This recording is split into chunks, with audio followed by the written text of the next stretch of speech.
I was the person who booked Malaysia as a connection, not a destination. A layover. 14 hours in Kuala Lumpur before catching my onward flight to somewhere I decided was more interesting. I'd been to Tokyo twice, Singapore 3 times, Bali more than I'd like to admit. Malaysia felt like the country between the countries. I know exactly what you're thinking right now because I thought it too. I was wrong. Not mildly wrong. The kind of wrong that makes you go back and look at your whole mental map of Southeast Asia and ask what else you got lazy about. These are the places that did it. Starting with number 10. Cameron Highlands sits at 1,500 meters above sea level in peninsular Malaysia, which means it does something almost no place in Southeast Asia manages. It's cold. Genuinely cold. The kind of morning where your breath shows and you want a jacket you didn't pack because you thought you were going to the tropics. A British teacher named Sarah had the same assumption. She'd been building an itinerary around Chiang Rai in northern Thailand, the cooler alternative, the hill tribes, the famous temples. She almost skipped Cameron entirely. She described it to me later as the only place in Southeast Asia that made her feel like time had stopped. Not in a nostalgic way. In the way where you're standing in a tea plantation at 6 a.m. and the mist is still sitting in the rows and the soil is damp and the Camellia sinensis goes on in every direction and you genuinely forget what decade you're in. Chiang Rai is beautiful.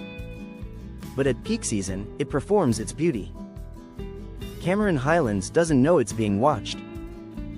That's the difference. And it costs roughly a third of the Thai equivalent for the same altitude, the same cool air, and considerably more colonial architecture than anyone prepared me for.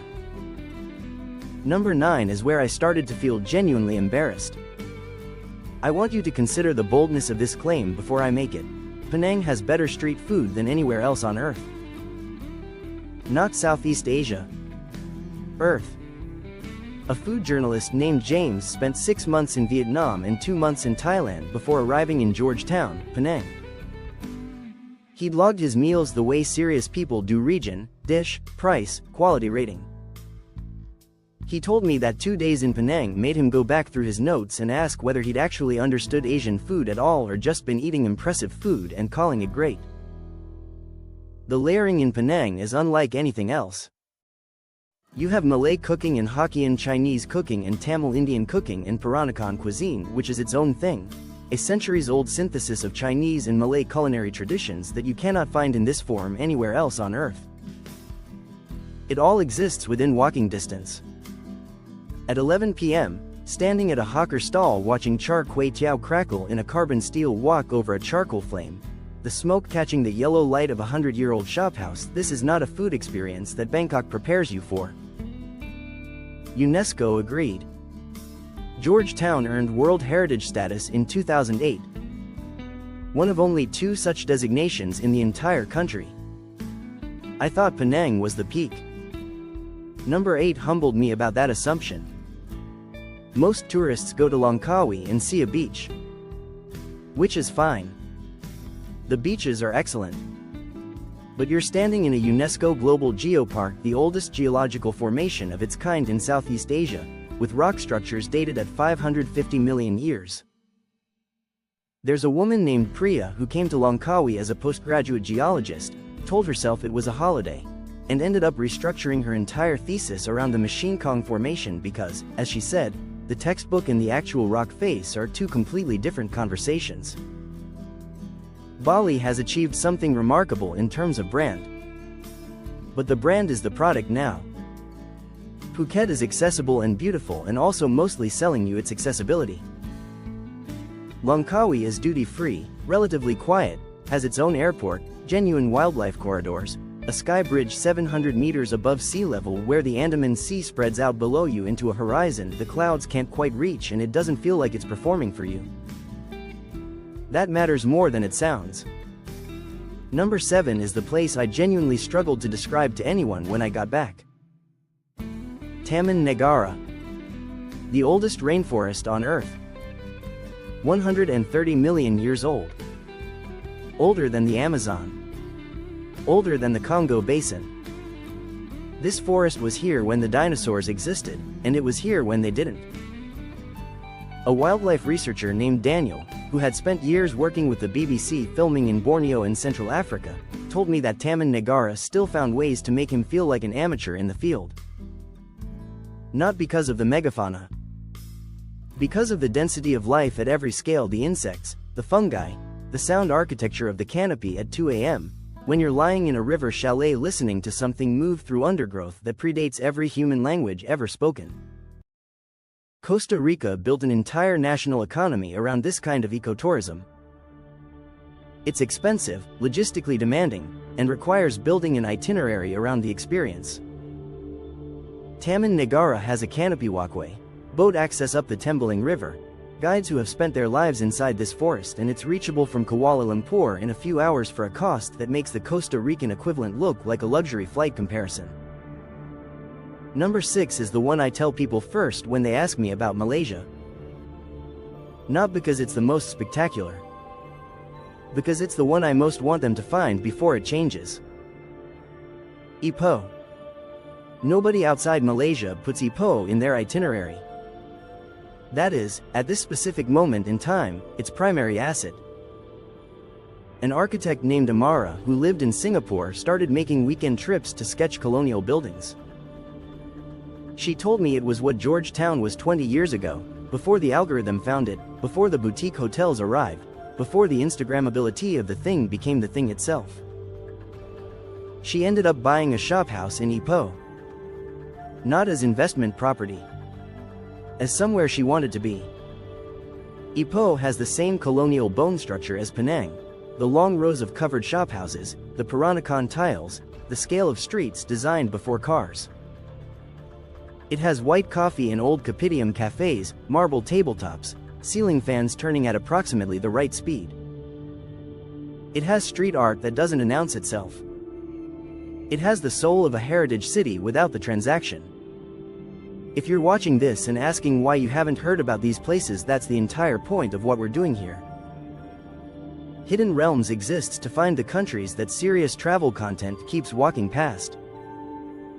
If you think that kind of content should exist, subscribe right now. I read every comment and I'm genuinely building this channel in response to what people find here. Now, Kuala Lumpur. The Petronas Towers are real and they're spectacular, and they're also roughly 4% of what the city actually is. A Nigerian engineer named Tariq arrived in KL on a work contract expecting a transit city efficient, modern, interchangeable. He stayed 3 years. He told me the city gave him a completely different identity depending on which neighborhood he chose to live in, which says something that statistics can't quite capture about what KL actually is. Singapore has built something close to perfect. But perfection has a texture. You can feel the governance in every surface.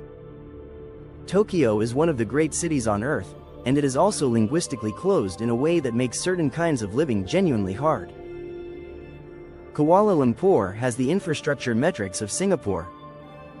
Ookla ranked Malaysia's mobile internet speeds in the top 30 globally in 2024 and the energetic texture of a city that hasn't been engineered into submission. Jalan Alor at 10 p.m., 7 languages happening in 30 meters of street, steam from clay pots and neon and fairy lights and the call to prayer all reaching you at the same time. This city doesn't ask you to perform for it. It already contains everything. Now I need to say something that I've been building toward, and I want you to stay with me for it. The dominant narrative in Western travel content treats Malaysia as a transit point. Not a destination. A place between places. You see it in the listicles, Singapore and Malaysia, where Malaysia is the conjunction. You see it in the YouTube thumbnails, where KLIA is the airport shot and KL is the skyline you pass through. The framing is consistent. Malaysia is the layover. Here's who benefits from that narrative. Luxury tourism brands that have already built relationships with Bali hotels, Thai resorts, and Singapore retail. Malaysia doesn't fit the existing brand architecture. It doesn't have the mythology, the spirituality of Bali, the sleekness of Singapore, the culinary celebrity of Thailand. So it doesn't get placed. So it doesn't get visited. So the narrative stays intact. Here's what that narrative is actively erasing. Malaysia has 3 UNESCO World Heritage Sites. The Ethnologue database lists 137 living languages spoken in Malaysia, making it one of the most linguistically diverse nations on Earth. The World Bank classified Malaysia as an upper-middle income economy with human development scores that outperform regional expectations. Skytrax has repeatedly ranked KLIA among the best airports in Asia. This is not a developing country destination being glamorized for content. This is one of the most sophisticated, culturally layered, genuinely multicultural societies on the planet. And the travel industry's response has been to put it between and Singapore in a sentence. Malaysia built this country across centuries of Malay, Chinese, Indian, colonial, and post-colonial layering, and the result is a place that doesn't fit neatly into the categories that make travel content easy to produce. That complexity is not a marketing problem. It's the point. Number 4. Batu Caves. Most people visit Batu Caves and leave disappointed.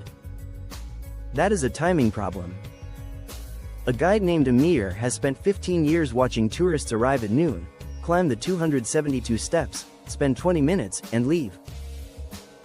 He said the only way to understand the caves is to be there at dawn, ideally on Thaipusam, when the morning prayer is still being conducted in the lower temple and the smoke from the incense sits in the entrance of the cave and the bats are still active in the upper chamber, and the ceiling of the limestone opens above you like a second sky that wasn't in the forecast. Angkor requires a budget, a visa, a flight, and an entire itinerary built around it.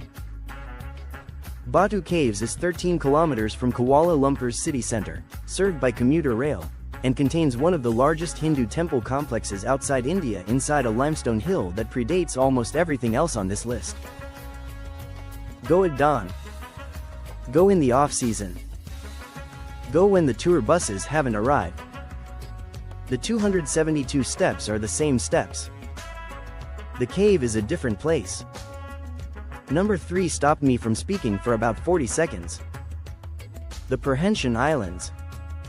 Located off the northeastern coast of peninsular Malaysia, relatively unknown outside diving communities, and containing some of the clearest water I have ever stood in. A diver named Maya had logged sites in the Maldives, the Great Barrier Reef, and Raja Ampat.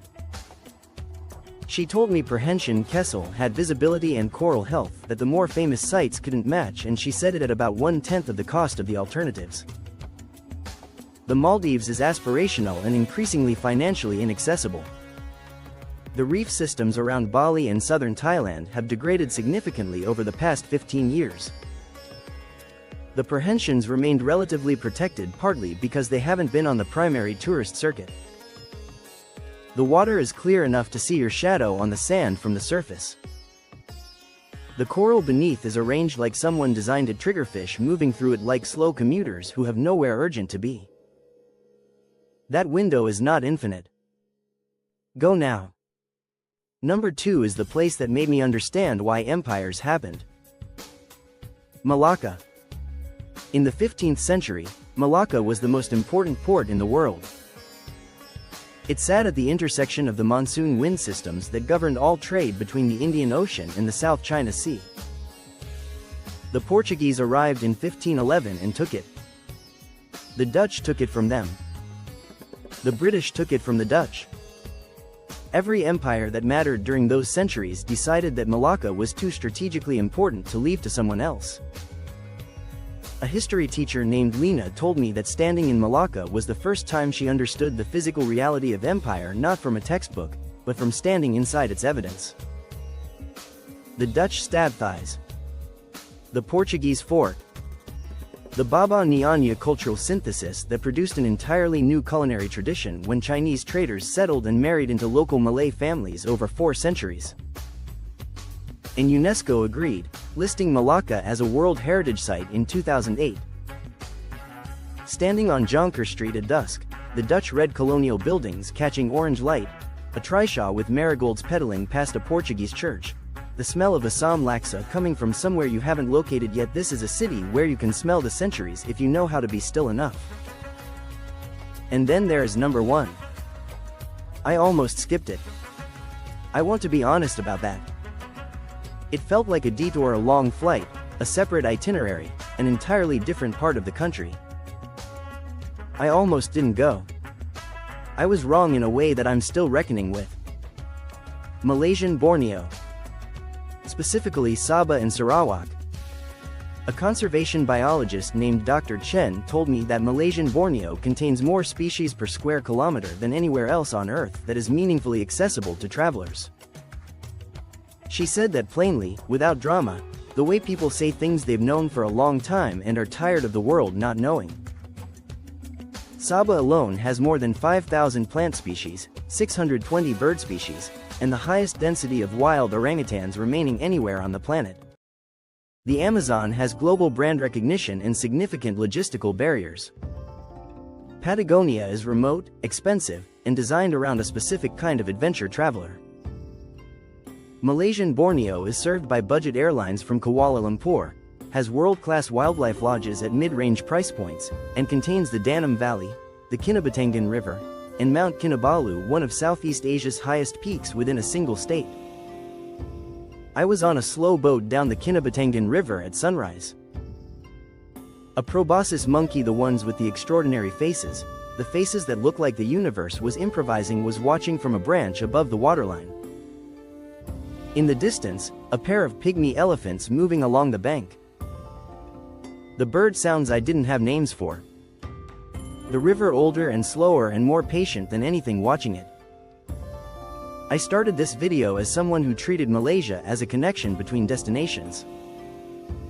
I'm ending it as someone who has a flight booked back to Kota Kinabalu, not for content, not for a follow-up video. Because the Danam Valley in the early morning is the kind of thing that answers a question you didn't know you were asking. Malaysia didn't need me to validate it. It needed someone to stop moving long enough to see it. Now I want to hear from you. Is Malaysia the most underrated country in Asia right now, or do you think Japan and Singapore still have a legitimate edge? I want your honest, specific answer in the comments. Not the polite answer. The real one. I'll be reading every single one.